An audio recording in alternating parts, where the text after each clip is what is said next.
안녕하세요. 저는 지금 6살 된 아들을 키우고 있는 30대 후반의 여자입니다. 제 전 남편과 시댁 이야기를 좀 해볼까 해요. 제 직업은 초등학교 교사입니다.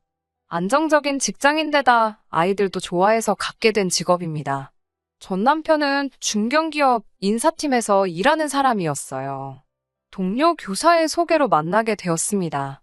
전 남편을 처음 만났을 때 키도 크고 잘생긴 외모를 보고 솔직히 부담스러워서 더는 안 만나고 싶더라고요.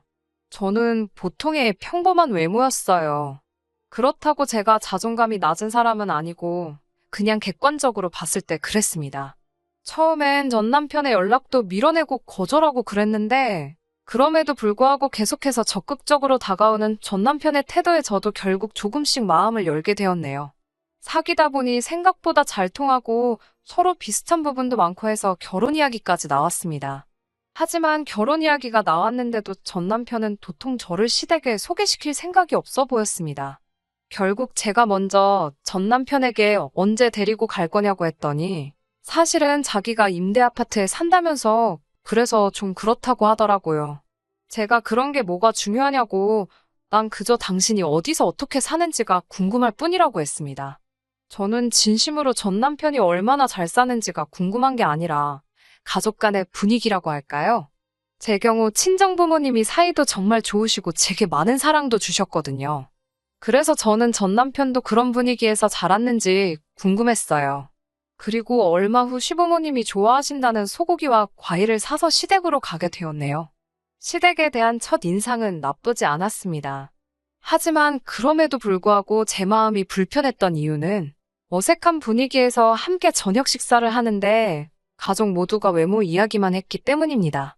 남편이 회사 동료들 이야기를 하면서 그 원숭이 닮았다는 과장이라든가 그 멸치 같은 여직원이라는 식으로 다른 사람들의 외적인 단점을 가지고 말을 하더라고요.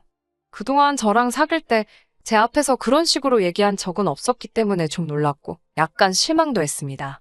말이라는 건 그 사람의 됨됨이를 보여주는 거울 같은 거라고 생각하거든요. 전 남편뿐만 아니라 전 시어머니도 전 신우에게 너 요즘 살찐 것 같다며 살을 빼야 한다. 여자는 외모가 경쟁력이다라며 계속 잔소리를 하셨고요. 전 신우 또한 요즘 연예인 누구가 무슨 시술을 했다더라. 그게 돈이 얼마라더라. 그런 실속 없는 이야기만 하고 있었습니다. 그나마 전 시아버지께서 별 말씀 없이 듣고만만 계시다 한마디 하신 게 남자고 여자고 나이 상관없이 자기 관리는 잘해야 된다는 거였습니다. 저도 사람인데 외모 이야기를 왜 안 하고 왜 관심이 없겠습니까? 하지만 제 입장에선 처음으로 결혼할 사람 집에 인사를 간 건데 저는 꿔다 놓은 보릿자루 마냥 두고 당신들끼리 주구장창 그런 이야기만 하니까 기분이 별로였습니다. 그래도 최대한 내색하지 않고 얌전히 있었는데 그런 저를 보시곤 전 시아버지께선 그래도 생글생글 잘 웃으니까 봐줄만하네 그러셨어요. 칭찬 같지 않은 칭찬을 듣고 기분이 정말 나빠서 사실 그때 이런 사람하고 결혼하는 게 맞나 싶긴 했지만 또 외모 이야기를 빼고는 적어도 결혼식을 올릴 때까지 저에게 직접적으로 상처 주는 말씀은 한 적이 없었습니다. 그런데 결혼식을 올리고 한두 달쯤 지나서 그때가 시어머니 생신 때였습니다. 전 시어머니가 생일상 같은 거 차릴 필요 없다고 어디 괜찮은 식당에 가서 온 가족이 밥이나 한 끼 하자고 하셔서 케이크랑 꽃다발 싸들고 갔습니다. 그날도 주제는 여지없이 외모였어요. 전신우가 저를 흘끗 보더니 키 작은 사람들은 안 됐어. 옷을 아무리 잘 입어도 태가 안 나잖아 그러는 거예요. 분명히 저를 보고 나서 그런 소리를 하니까 기분이 별로더라고요. 그래도 설마 싶어서 따로 반응은 안 하고 속으로 신경 쓰지 말자 그러고 있는데 전 시어머니가 전 남편과 전 신우에게 그러니까 니들은 부모한테 감사해야 돼. 돈이라는 건 있다가도 없는 거지만 키랑 외모는 타고나지 않으면 안 되는 거니까 라고 하셨습니다. 이때는 솔직히 나 들으라고 하는 소리구나 하는 확신이 들었어요. 그러더니 전신우가 절 보더니 갑자기 혼자 낄낄거리더라고요. 그래서 제가 좀 정색을 하면서 왜 절 보면서 웃으세요? 하고 물었어요. 그러자 전신우가 한다는 말이 결혼식 때 보니까 사돈 어른들도 다 키가 작더라. 라면서 부모님이 밉지 않아? 라고 물어보더니 저한테는 대답할 틈도 안 주고는 그래도 내가 보기엔 다들 조그만해서 가족들이 너무 귀엽더라 이러는 거예요. 이게 욕이지 별게 욕인가 싶더라고요. 그런데 정작 전신우는 아주 자긴 아무것도 모른다는 표정으로 해실해실 웃으며 그러니까 더 환장하겠더라고요. 집으로 돌아오는 길에 남편한테 신우가 왜 그런 소리를 하는지 모르겠다 그러니까 귀여워서 귀엽다 그랬겠지. 혹시 너 무슨 자격지심 같은 거 있어? 이러는 거예요. 제가 어이가 없어서 무슨 자격지심? 이라고 되물으니까 자긴 제가 성격이 무던한 줄 알았는데 좀 예민한 것 같다는 거예요. 그래서 제가 만날 자기 가족들 만날 때마다 외모 이야기밖에 안 하니까 없던 자격지심도 생기겠다고 했습니다. 남편은 자기 가족이 언제 외모 이야기만 했냐면서 그리고 아무래도 요즘 세상의 외모가 경쟁력은 맞으니까 그런 거 아니겠냐고 상황을 대충 모면하려고 하더라고요. 그래도 이 정도면 제가 이혼까지는 생각 안 했을 거예요. 막상 남편도 자기 가족들하고 있을 때는 정말 정이 떨어질 정도로 똑같이 행동했는데 가족들 빼고 저랑 있으면 또 언제 그랬냐는 듯이 연애하던 시절의 그 모습으로 저한테도 엄청 잘했었거든요. 그런데 저희가 임신 준비를 하면서 진짜 사이가 틀어졌습니다. 결혼하고 신혼을 1년 정도 즐기기로 한 건 맞는데 약속한 신혼생활 1년이 지나고 날짜 맞춰 시도를 했는데도 아이가 들어서질 않더라고요. 주변에서는 급하게 생각할 거 없다고 하지만 전 시부모님이 워낙에 손자 얘기를 자주 하셔서 부담스럽기도 했고요. 그러다 얼마 전 명절에는 진짜 황당한 일을 겪었습니다. 시댁으로 모여서 저녁 식사를 마치고 이제 슬슬 집에 가려고 하는데 전 시어머니가 잠깐만 더 있다 가라고 저희를 자꾸 잡으시더라고요. 그래서 왜 그러시나 했더니 늦은 밤 모르는 손님이 한 분 오셨습니다. 알고 보니 시어머니께서 저를 진맥하신다며 한의사를 부르셨더라고요. 더 어이가 없는 건 제 진맥만 하고 남편 진맥은 안 했습니다. 한의사 선생님도 제가 황당해하는 모습을 보시곤 몹시 난처해 하셨습니다. 한의사 선생님은 몇 번 제 맥을 짚어보시더니 혹시 요즘 스트레스 받는 일이 많냐면서 마음을 편하게 가지라고 하시더군요. 요즘 세상에 스트레스 안 받고 사는 사람이 어디 있나요? 그리고 입장 바꿔놓고 시댁에서 저런 대우받고 같은 상황이었다면 그 어떤 긍정적인 사람일지라도 없던 스트레스도 생기지 않겠어요? 거기에 다른 사람도 아니고 시부모님의 신우까지 정말 온 시댁 식구가 있는 데서 맥을 짚히고 있는데 속상하고 억울했습니다. 그래서 한의사 선생님께 임신을 저 혼자 하는 것도 아닌데 왜 남편 맥은 안 잡냐고 하니까 시어머니가 어이없다는 듯이 야, 네 남편을 봐봐라. 인물 좋고 키도 크고 그런데 무슨 문제가 있겠냐? 괜히 남 탓할 생각하지 말고 저더러 관리 좀 해라. 라고 하시더군요. 며칠 뒤 저는 남편을 데리고 병원에 갔습니다. 최소한 우리 둘 다 정상인 건 확실히 확인하고 제대로 임신에 대한 계획을 세워보자고요. 그런데 검사 결과는 충격적이었습니다. 저희 부부간 아님인 이유는 남편의 건강하지 못한 정자 때문이었어요. 솔직히 저도 많이 실망했지만 남편은 저보다 훨씬 더 충격을 받은 눈치였어요. 저는 풀죽은 남편을 위로하며 같이 노력해보자고 했습니다. 시부모님은 그럴 리가 없다며 상황을 인정하지 않으셨지만 저는 당신들도 충격이 커서 그런 거려니 생각하고 따지지 않았습니다. 그리고 한동안 모든 사람들이 암묵적으로 합의라도 한 듯 이 일을 입에 올리지 않았습니다. 오히려 저희 둘 다 그 이후로 임신에 대해서 마음을 내려놓고 편하게 지냈습니다. 그러다 보니 서로 사이도 더 좋아지는 것 같았어요. 그래서인지 그렇게 노력해도 생기지 않았던 아기 천사가 저희를 찾아와 주었습니다. 너무나 기뻐서 얼른 어른들께 알려드리고 싶었지만 초기에는 조심하는 게 좋다고 해서 말을 아끼고 아꼈어요. 그러다 임신 8주가 되었을 무렵 남편이 시부모님의 등살에 못 견디겠다며 저랑 상의도 없이 시댁에 먼저 소식을 전했습니다. 바로 시부모님이 저희 사는 집으로 찾아오시더니 역시 우리 아들이 그럴 리 없다며 이럴 줄 알았다고 의사놈들이 돌팔이지 그동안 고생 많았다며 남편 등을 두드려 주시더라고요.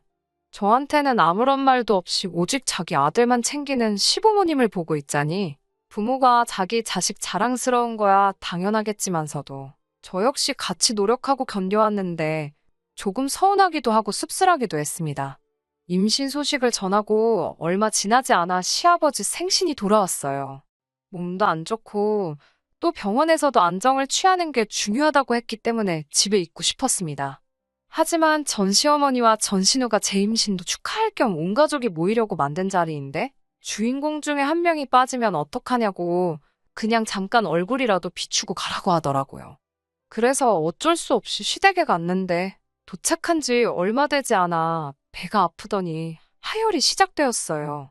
놀란 제가 전 남편을 불렀고 그대로 119를 타고 응급실에 갔습니다. 절망적이게도 자연유산이었습니다. 불행 중 다행이라고 해야 할지 수술은 필요 없다고 해서 병원에서 몇 시간 안정을 찾다가 그냥 집으로 돌아왔어요. 그런데 이튿날 집으로 찾아오신 전 시부모님은 저에게 괜찮냐고 한마디 물어보시기는커녕 그러니까 진작에 몸 관리 좀 제대로 하지 그랬냐며 이게 다 제가 비만이라서 유산이 된 거라고 하시더군요. 비만이라니? 저는 살면서 한 번도 평균 체중을 벗어난 적이 없는데 말이에요. 이 사람들이 무슨 말을 하는 건가 하고 생각하고 있던 중에 이어진 그 다음 나온 말은 제가 비만이라는 말보다 훨씬 더 충격적이었습니다. 아니, 남편이 멀쩡한 씨앗을 넣어줬는데 왜 저 뱃속에 들어가니까 죽어버리냐는 거예요. 밭이 비좁으니 그랬던 거 아니겠냐고. 며느리 고를 때 너무 신경을 안 썼다며 아이고 내 팔자야 하면서 저를 앞에 두고 신세한탄을 하고 있더군요. 그 말을 듣는데 소름이 끼치고 눈물이 펑펑 쏟아지더라고요.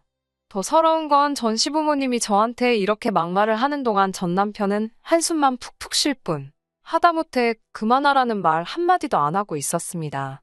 한바탕 난리를 치고 전 시부모님은 댁으로 돌아가셨고 부모님이 자리를 비우고 나서야 전 남편은 저에게 미안하다고 사과를 했습니다. 나이든 양반들이 얼마나 속이 상하면 저러겠냐고 저더러 이해하라면서요. 하지만 그런 사과가 제 귀에 들어올 리 만무했습니다. 저는 당신 이 부실에서 이렇게 된 걸 왜 내 탓만 하시냐며 진짜 억울하다고 했습니다. 마음이 많이 상해 있던 터라 그냥 그 상황에서 저 힘내라고 다독여주기만 했어도 끝날 일이었을 텐데 제가 유산해서 예민한 건 알겠지만 제가 뚱뚱한 건 사실이지 않냐면서 제가 비만이라 유산한 걸 가지고 왜 그게 내가 부실해서 그런 거냐고 왜 자꾸 자기 탓을 하냐고 그러더라고요. 분명히 병원에서 당신 정자가 좋지 않다고 한 거 기억 안 나냐 하니까 하지만 결국엔 제가 임신하지 않았냐면서 그러니까 자기는 아무 문제가 없는 거라고 하더군요. 그러면서 그냥 내일 대충 몸 추스리면 일단 시댁에 가서 무릎 꿇고 죄송하다고 사과를 드리라고 했습니다. 그 말을 듣는데 아, 이 인간이 아주 단단히 미쳤구나 싶었어요. 떠난 아이한테는 미안하지만 이런 인간의 아이를 낳을 뻔했다는 생각만 해도 소름이 끼쳤습니다. 결국 이 일로 저희 부부관계는 완전히 틀어져 버렸고 저는 전 남편에게 이혼을 요구했습니다. 그제서야 전 남편은 제가 이렇게까지 상처받고 스트레스 받는 줄 몰랐다며 서로 같이 한 번 더 노력해보자고 제 마음을 설득하려 들었습니다. 하지만 전 시어머니가 애도 못 낳는 돼지 같은 게 어디서 먼저 이혼을 한 해 만에 운운하냐며 너 같은 며느리는 우리 쪽에서 필요가 없으니 이혼 서류 진행을 자기네서 하겠다고 하더군요. 이혼을 해주는 게 아니라 제가 이혼당하는 거라고 하면서요. 남편은 저에게 왜 일을 크게 만드냐 뭐라 했지만 결국 자기 부모님이 저렇게 강경하게 나오니 남편도 어쩔 수 없었는지 이혼 서류를 만들어서 저한테 들이밀더군요. 그래서 덕분에 원만하게 이혼할 수 있었습니다. 가족들하고 연관될 때랑 저랑 단 둘만 있을 때 정말 같은 사람이 맞나 싶을 정도로 다른 사람이었어요. 저도 차라리 이렇게 끝낸 게 잘 된 거라는 생각이 들었습니다. 그리고 이혼 뒤 1년 정도의 시간이 흐른 후 저는 평소 저랑 친분이 두텁던 학부형의 소개로 지금의 남편과 만나게 되어 결혼을 하게 되었고 결혼한 지 6개월 만에 지금의 남편을 쏙 빼닮은 아들까지 가졌습니다. 지금의 남편은 제가 임신했을 때도 제가 출산했을 때도 제 손을 꼭 잡고 고맙다며 눈물을 쏟을 만큼 여리고 따뜻한 사람이에요. 그리고 세월은 총알같이 흘러 그 아이가 어느덧 6살이 되었습니다. 세상 일이라는 게 참 예측 불가하고 그래서 재밌는 것 같아요. 엊그제 아들을 데리고 모처럼 마트에 장을 보러 갔어요. 최근에는 코로나 때문에 웬만한 건 거의 다 인터넷에서 배달을 시켰었는데, 그동안 마스크 쓰고 다니며 대부분의 시간을 집에서 보냈어서 그런지 어제는 괜히 이상하게 나갔다 오고 싶더라고요. 마트에 도착해서 이것저것 카트에 담고 있는데 뒤통수가 뜨거울 만큼 누군가의 시선이 느껴졌어요. 낯익은 나이든 여자분이 저를 바라보고 있었습니다. 알아보기까지 오랜 시간이 걸리지는 않았습니다. 저에게 악담을 퍼붓던 전 시어머니셨어요. 그리고 그 옆에는 그 잘난 인물이 다 어디 간 건가? 무슨 일이 있었던 건가 싶을 만큼 상태가 안 좋아진 전 남편도 있었습니다. 남자든 여자든 자기 관리, 외모 관리가 가장 중요하다고 하던 집안인데 수염도 며칠을 안 깎은 건지 듬성듬성 나 있고 머리는 길게 길러 떡져 있는 게 한동안 씻지도 않은 것 같더라고요. 짐작이지만 저처럼 재혼은 못한 것 같더군요. 그리고 그 둘 다 제 손을 꼭 잡고 있는 제 아들을 바라보고 있는 듯 싶었습니다. 속으로 무슨 생각을 하고 있었을까요? 사실 이혼할 때 치열하게 싸울 힘이 하나도 남아있지 않아서 그냥 적당히 재산 나누고 헤어졌거든요. 그래서 말 한마디라도 독하게 쏴붙여 걸, 아니면 한 푼이라도 더 내놓으라고 할 걸, 그런 후회를 했던 날들도 있었습니다. 그런데 오늘 그 둘이 저와 제 아들을 바라본 그 눈빛에서 많은 걸 느꼈습니다. 이런 표현이 조금 웃기기도 하겠지만 끝에 가서는 결국 제가 이겼네요. 이제 그 사람들한테 정말 아무런 감정도 없습니다. 새롭게 다시 얻은 이 기회에 이 인생을 마음껏 즐기고 행복하게 살아보겠습니다. 감사합니다. 끝까지 들어주셔서 감사합니다. 오늘의 사연은 여기까지입니다. 구독과 좋아요, 알람 설정 부탁드리고 더 좋은 사연으로 다시 찾아뵙겠습니다. 감사합니다.